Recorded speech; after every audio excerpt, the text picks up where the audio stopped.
morning. Uh, Thank you, Dr. Harish, for your introduction, and warm welcome to the delegates and dignitaries on the dais. Uh, I was fortunate to be part of Make in India workshop, which happened during the week of Christmas. I'm not sure how many of us were there. Just can we raise hands? Anybody from here, this group, was participating in that Make in India workshop? Yeah. Hi. We met. Yeah. So fortunately, because of my also exposure to chemicals, so I had to double myself in pharmaceutical life science workshop with Dr. Harshvardhan, and I'm also part of chemical industry as a think tank, part of think tank committee. So I was also doing with Anant Narayan and Mr. Sujit Chaudhary for chemical industry, because we closely work with chemical industry and Department of Chemical Petrochemicals on formulating and finalizing current national chemical policy. So, and by virtue of this, I guess that's how Mitra connected and we're here today. The topic given to me is about global biopharmaceutical industry trends and development. So I'll attempt my best, though Harish mentioned that I have a spectrum of understanding of biopharma, but I'm more from pharmaceuticals and less from biopharma. So if any technical questions there are members here who are expert in biopharma can address, I'll try my best to address those with whatever limited exposure and experience I have with biopharmaceutical industry. So my talk for next 15 minutes or so will revolve around an overview on global biotech market. We'll also talk about biopharmaceutical market overview. We'll touch upon Indian biopharmaceutical market, developments in this market, a few examples we'll put, and then opportunities and challenges for Indian biopharmaceutical space. So let me give an analogy, or let us all, because I think most of us are almost same age group. Few are quite senior and few are quite junior, but if you see, most of us fall in age group of 35 to 45 or 50 age, and all of us can recall when we were young or much younger, we saw those first computers. I remember my first desktop when I was in 8th standard, and that was so huge desktop, and of course not this one, this is one of those first few. And today, all of us are well aware of carrying those sleek iPads around. So, can you imagine what was it 15, 18, 20, 25 years back, and what is it today? Similarly, I remember my first mobile phone. It was so huge, so Motorola and this Nokia couldn't put it in pocket, so you had to always carry it in your hand. And that time when I was in Abbott, everybody used to tell that cash off, because very limited people in the organization had a mobile phone. I said, I'm not doing show off, I can't put this in any pocket, except if I'm wearing a coat. So it's not show off, but it's something which is there. And today, you have the sleekest phone in the world, and anywhere you can slip in your pocket, back pocket, it works fine. And it's more featured, more advanced, and something which I'm sure none of us at that point in time ever imagined. I used to pay if I'm not mistaken, some 20 or 30 rupees per minute for a call to begin with. And I remember once my boss fired me because my mobile bill was 30,000 rupees those days. And I used to call internationally, and so he says, what's going on, Manish?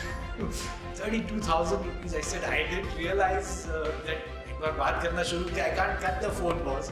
So then, so point I'm trying to drive is today, even after talking for hours together, phone bill doesn't go more than 4,000 or 5,000 rupees. You have so many schemes available, unlimited calls, unlimited this.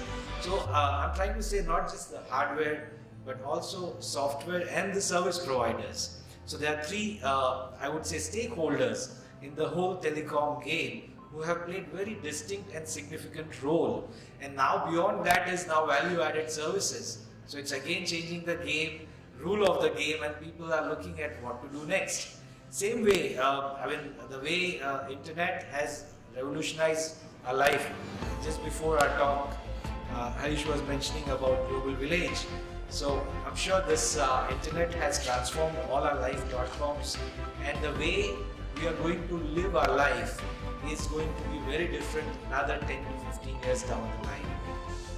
And the way of life also would have a serious impact on the quality of life we're going to live. Now, I keep hearing advertisements saying why you want to spend an hour in a store to shop when the shop can come to your home and spend your quality time with your wife and children. So God knows what's going to come next in the next 5 to 10 years.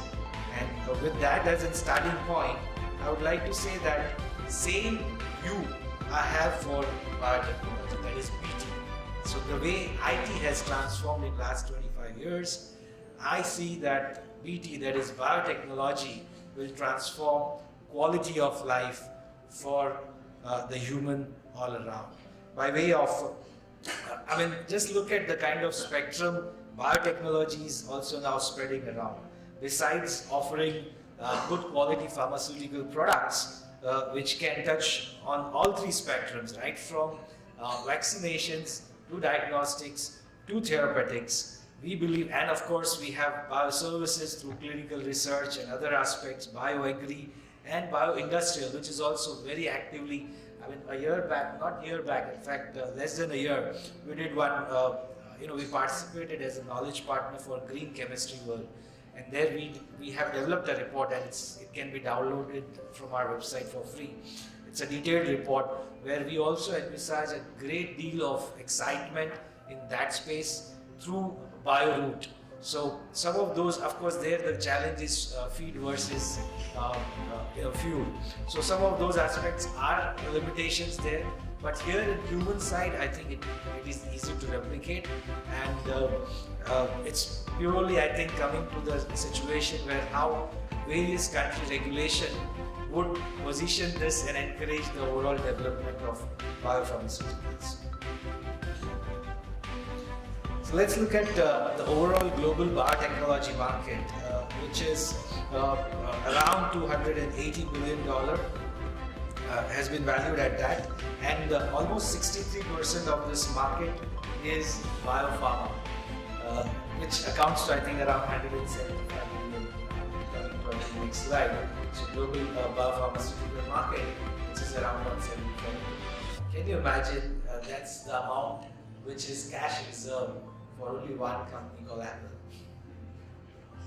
So if you just try to connect now what I said to begin with, that what is the opportunity which exists in this space is totally going to depend on our innovators, our researchers, and how they see this world as a global village and not limit themselves just to India or their region or their territory. So it's all up to the mindset of the individuals, promoters, and the industry. Having said this, if you see the breakup of biopharmaceutical market worldwide, of course, North America leading the whole space with almost 45% of the share. Europe having 27%. China is growing very aggressively and fast.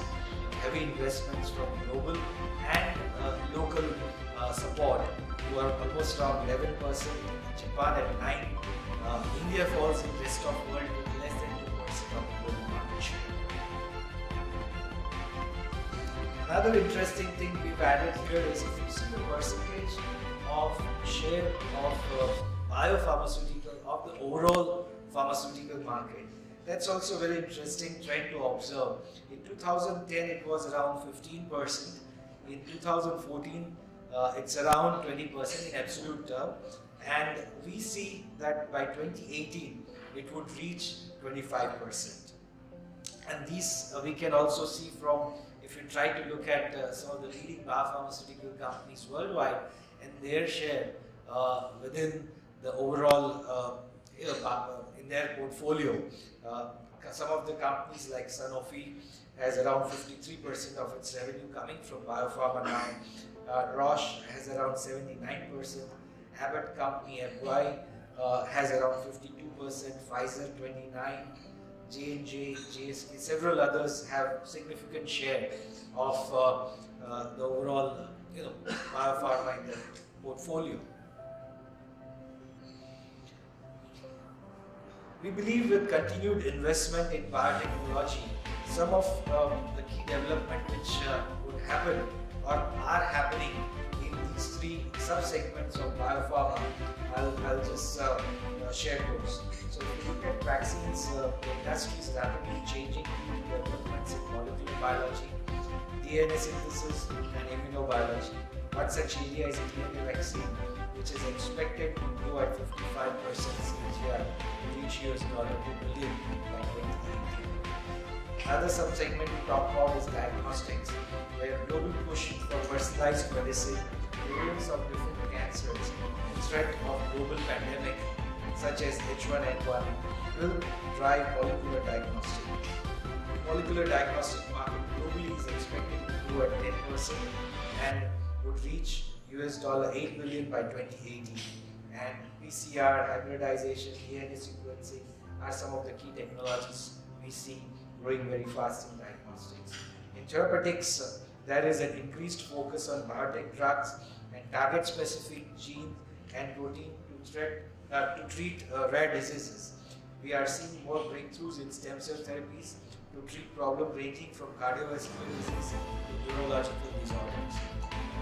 A lot of this, if you look at for the country or globally also, would depend, their development would depend on regulations and how it takes forward. Just to summarize a few other trends, we see rising manufacturing facilities across the globe is also going to boost the overall biopharmaceutical sector, increase M&A activities and consolidation. I would say there is a significant trend in terms of a lot of large multinationals. Of course, they have their in-house R&D and dedicated space for biotech. However, several mid-sized companies have really not ventured into that space.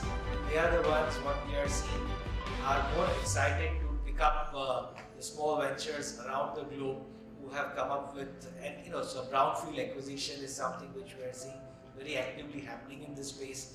And by virtue of these, it becomes a good win-win situation also. So a lot of research and development institutes are now genuinely focusing on biotech, because they realize that if we have multi-center locations and we have a situation where it creates a good value. So it's something similar to IT or .com buzz, the way some of those e-business portals and e-business guys are coming in 2 years, 3 years, trying to ramp up and then suddenly get a great exit. Who had imagined some of these companies have, from nothing they've got 300, 500 million, few $1 billion. So that is something is also currently what we observe is the scale is increasing gradually, and this would suddenly shoot up. The challenge, of course, here would be the kind of how to value some of these companies. Valuation is a big challenge, and that's where the deal closures are becoming difficult.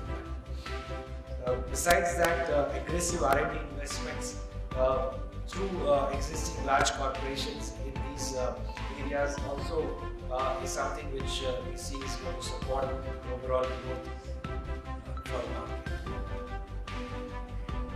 Let's look at the Indian biopharmaceutical market. Indian biopharmaceutical market also has grown above the global average.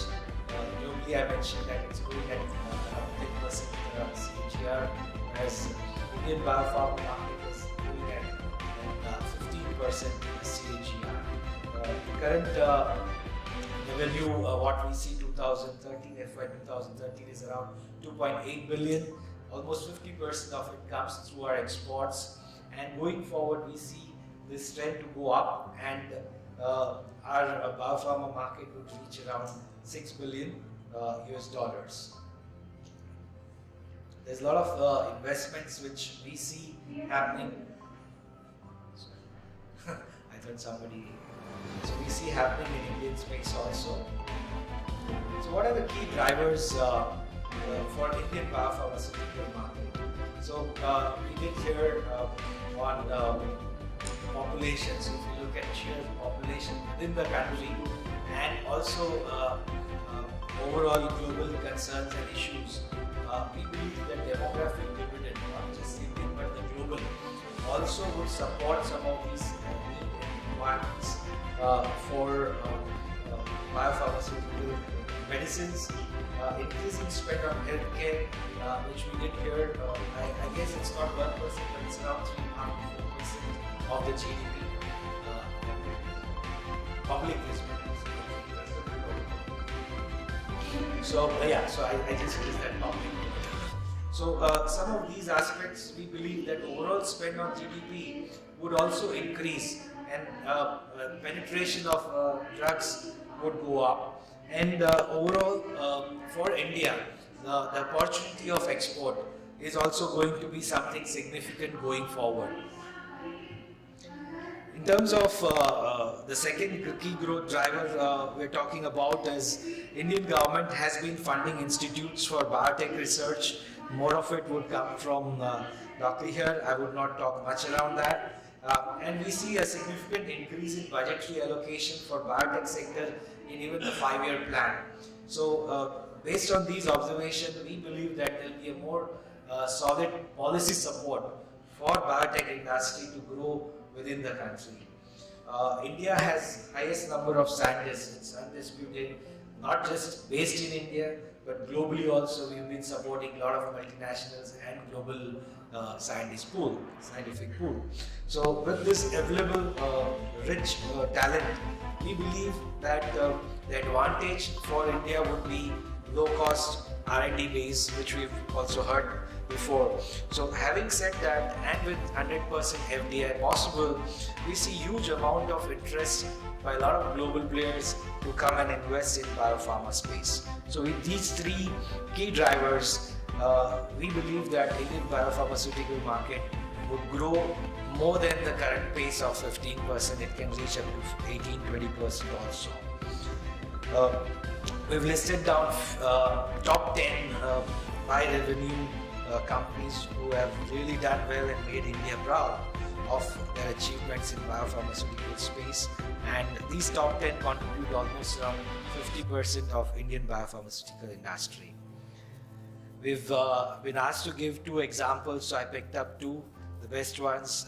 Biocon, I don't think I need to talk about it in this forum, but Biocon has,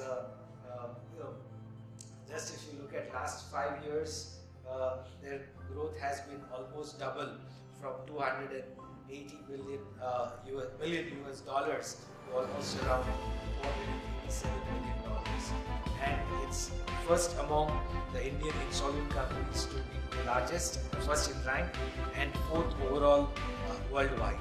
Another example we picked up is from Serum Institutes.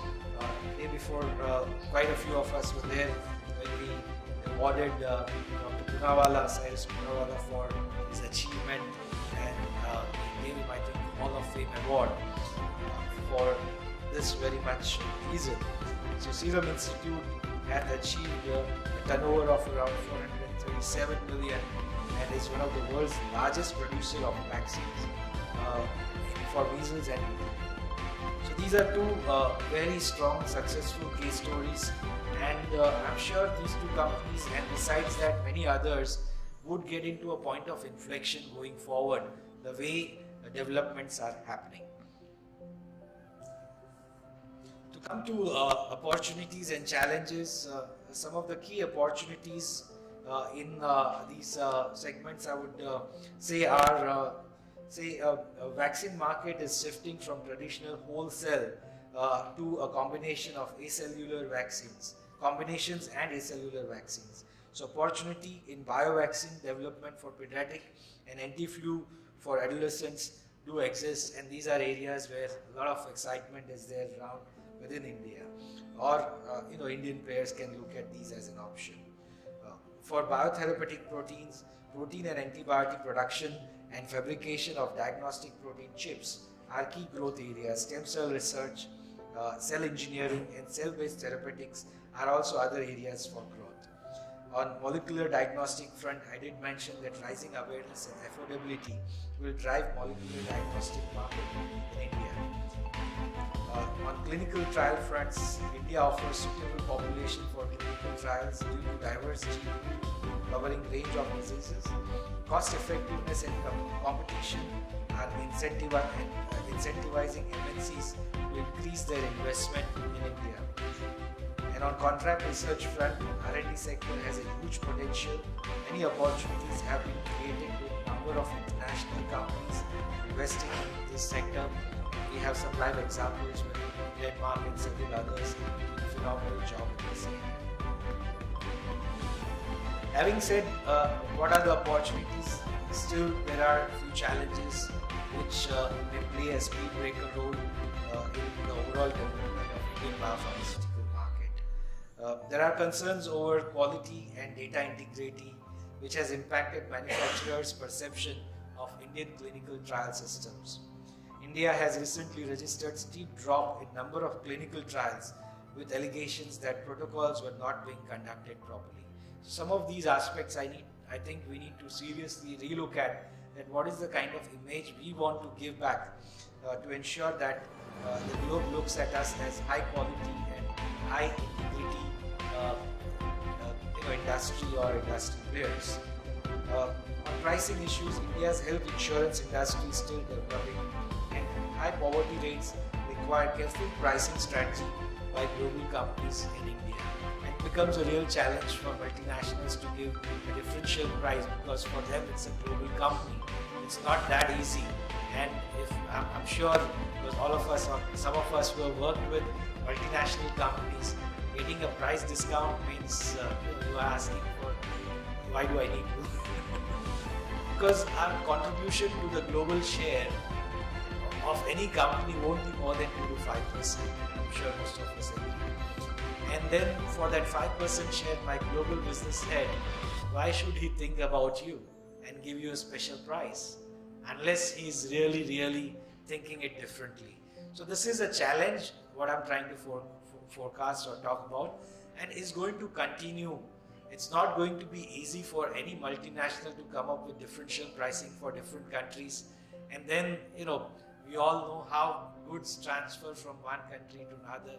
And how do you address these challenges? So these are issues which would continue.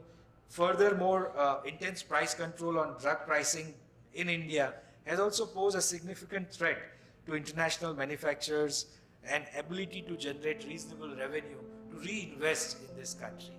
So these things probably government need to do some balancing act.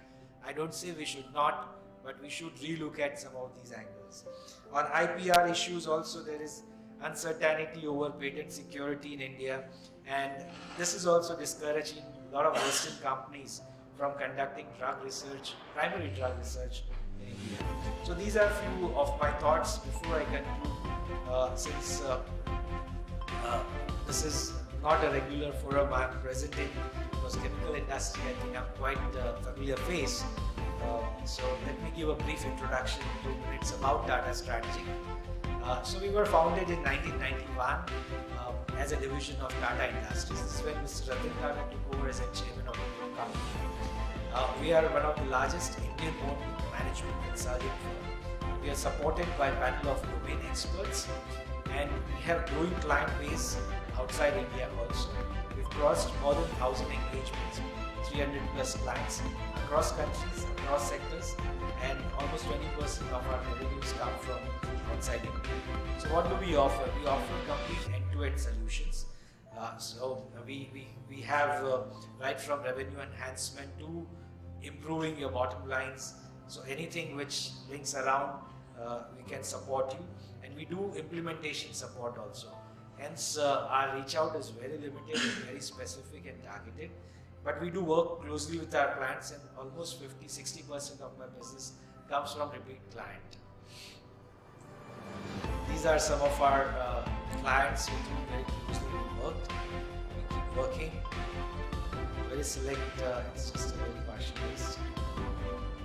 Several pharmaceutical companies also working.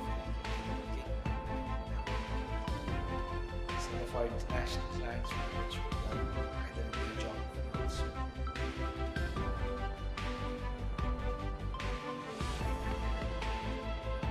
We do have a panel of experts. More than 132 experts are on our panel with us. It's just a snapshot of some predominantly from the pharmaceutical space. Most of these experts come with more than 25-30 years of very specific relevant industry experience. So we seek their support to handhold some of the execution. We constantly keep publishing our viewpoints through thought notes or specific reports or white papers, as we plan to do one for this one. And all these are in public domain. We don't sell any reports. We just distribute it free, and everything what we publish is there on our website. It can be downloaded for free. These are some of our thought notes, very specific to pharma. Currently we are actively engaged, since I also had supply chain, so very actively engaged with few pharmaceutical companies on their GST and warehousing planning and stuff like that, relooking at the network design. So that's about it. Thank you very much.